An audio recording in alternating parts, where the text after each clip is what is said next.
This is the PAP's vision for Singapore, that we will build a nation of opportunity, that we will uphold a fair and just society, and that we will nurture a democracy of deeds.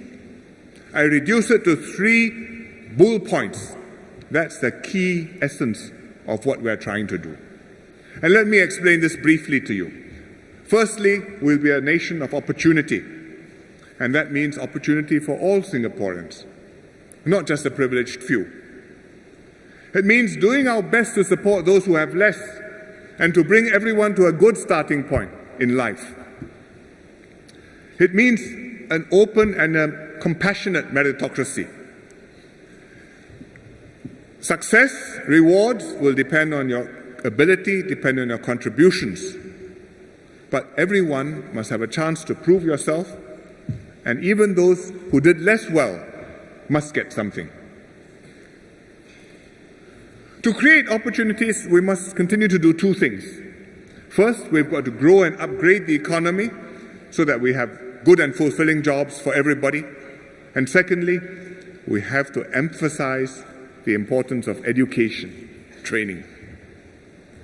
I won't talk about the economy today. I've talked about it many times. Today, I just want to talk about education. To give you a sense of what we are doing, we invest heavily in our kids year after year. They are our future. And every National Day rally, almost, I spend a lot of time talking about education. And everybody listens anxiously. What is going to change?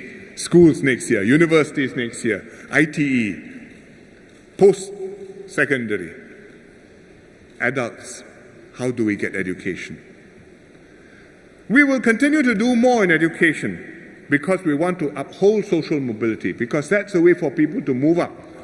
That's the way to prevent our society from becoming stratified. And we're doing it at all levels. Early childhood education, in schools, post-secondary, university, at work. Preschool is important because we want to start early. Make sure that in the critical years, when a child is very young, he gets the best possible start. And we are doing that as a government, but also as a party. The PAP has the PCF. NTUC has NTUC First Campus. And we've both upgraded our kindergartens, our childcare centers, building more, making sure that every family can afford good childcare and preschool. In schools, we're making every school a good school. Good teachers, lots of resources, open admissions so that there's no school which is closed and you have no chance to get in at all. Post-school, nearly every student goes into ITE, poly, university, post-secondary education. In fact, 95% now make it beyond secondary education. And for university places, over the last 10 years, the number of places has gone up more than half. There's 9,000 places for Singaporeans 10 years ago. Last year, 15,000 places. 15,000 of our kids go to university every year. So we have a good education system, and it's not just the basics, but we have the chance to give people more than the basics, so that you have the enhancements, the enrichments, the opportunity, even to travel a little bit and see the world. Every time I go to a new place, I find there are Singapore students there. I went to Poland. I got a message on my Facebook. We are Singapore students, exchange visit from SMU in Poland, in Warsaw. Can we see you? I was very happy to see them. I went to Milan recently for Asia-Europe meeting. Ran into some kids. Said, we're exchange students. I said, why are you exchange students in Milan? They said, no, we're not exchanging in Milan. We exchanged in Norway or Finland, and we took a train down for a holiday. Next week, I'm going to Busan in Korea. Before I go there, I got a message, Facebook.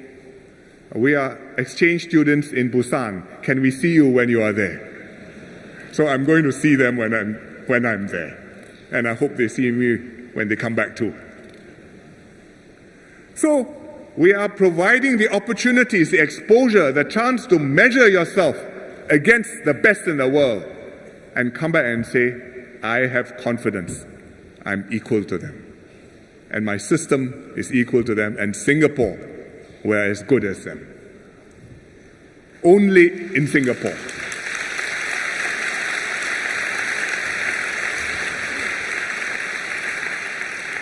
Beyond the schools, beyond the ITEs and polys and universities, DPM Taman is leading the Skills Future effort.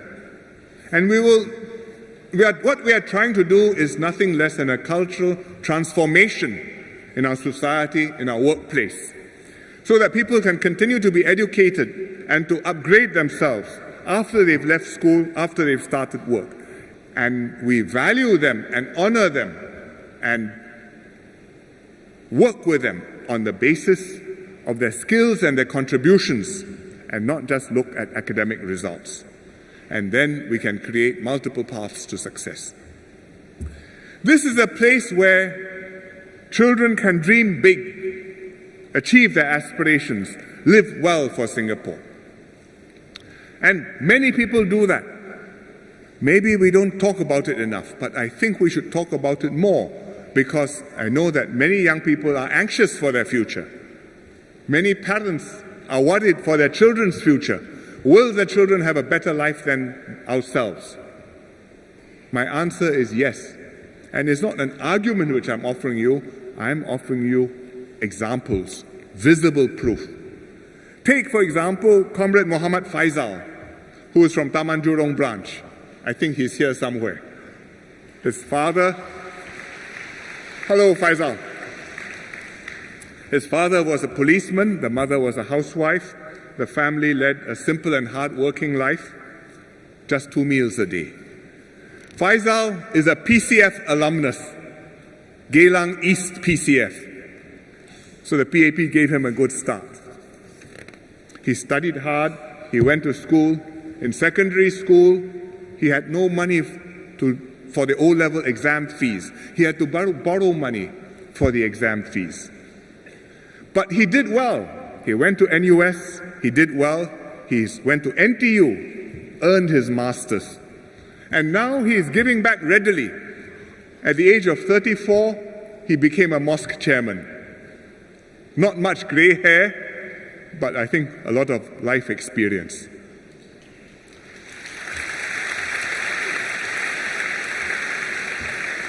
And now he's volunteering in the grassroots, serving on the CPF advisory panel. There are many more stories like Faisal, and it is a story of Singapore, a nation of opportunity.